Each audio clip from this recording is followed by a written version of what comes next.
Assalamualaikum warahmatullahi wabarakatuh.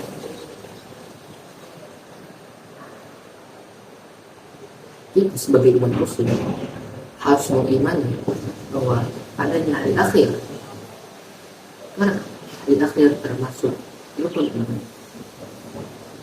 Dan kita juga harus meyakini definisi dan apa yang terjadi setelah hari akhir. Jadi definisinya adalah kita harus meyakini semua perihal yang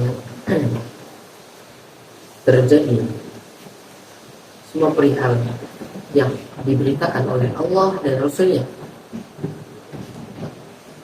dan terjadi setelah hari akhir, dan kita semua wajib untuk mengimaninya karena itu adalah rukun iman yang penting. Jadi apa saja peristiwa kita setelah meninggal dunia? Yang pertama ada kehidupan di alam barzakh, azab kubur, dan nikmat. Yang kedua ada kebangkitan dari. Jadi setelah kita hidup di alam barzakh, tadi azab ataupun kita mendapatkan nikmat kubur, maka kita akan dibangkitkan dari kubur. Setelah itu kita ditemukan di padang mahsyar, dan setelah itu yang keempat kita diperlihatkannya catatan amal kita yang baik ataupun perbuatan buruk. Setelah itu kita bisa dipertanyakan tentang catatan amal tadi, dan setelah itu yaumul mizan. Setelah yaumul mizan ada melewati sirat, dan setelah kita melewati sirat ada yang mendapatkan syafaat, dan setelah mendapatkan syafaat ada juga yang masuk surga dan ada juga yang masuk neraka. Oke, baik. Setelah peristiwa tadi terjadi, jadi apakah hikmah kita beriman kepada hari akhir? Yaitu iman kepada hari akhir. Jadi apa hikmahnya kita beriman kepada hari akhir? Yaitu mendorong hamba untuk melakukan amal-amal soleh yang diperintahkan oleh Allah dan Rasulnya,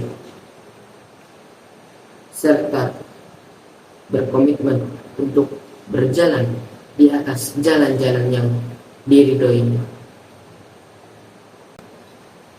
Setelah itu juga Allah menyebutkan di dalam Al-Quran dengan menggunakan surat-surat seperti Al-Haqqah yang benar-benar terjadi, Al-Waqi'ah yang pasti terjadi, Al-Qiyamah hari kiamat, Al-Ghasyiyah hari pembalasan, dan Al-Qari'ah guncangan yang keras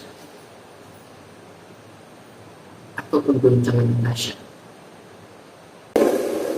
Setelah itu, dan apa saja tanda-tanda besar hari kiamat,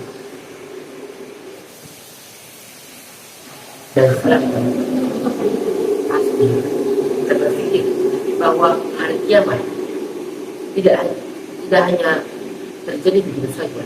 Pasti pertama ada tanda-tandanya seperti, dan di sini ada dua tanda yang akan saya jelaskan, yaitu tanda kecil dan tanda besar.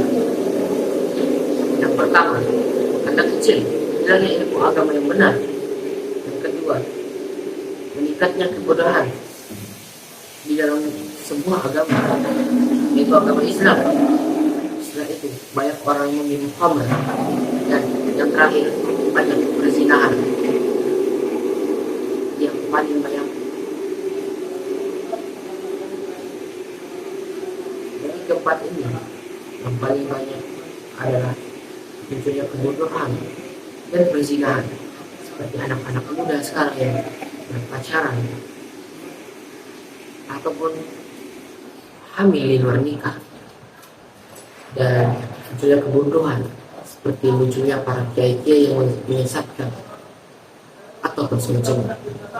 Dan yang kedua, adanya tanda-tanda besar seperti kemunculannya asap dukhan yang kalian bisa lihat di surat Dukhan di Al-Quran, dan kemunculannya Dajjal, dan kemunculannya Isa Al-Masih putra Maryam.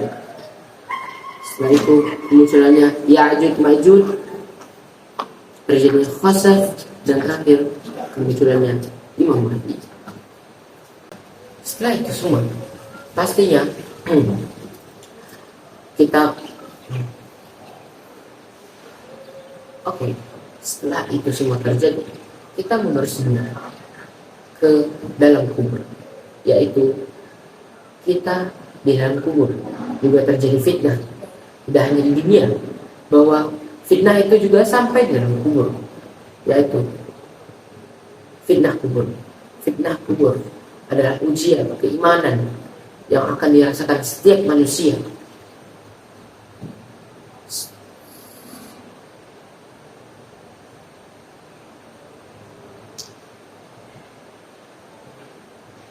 Fitnah kubur tidak hanya di dunia, di dalam kubur pun ada yang namanya fitnah. Dan apa itu fitnah kubur? Fitnah kubur adalah ujian keimanan yang akan dihadapi oleh setiap manusia setelah mereka meninggal. Dan juga ujian ini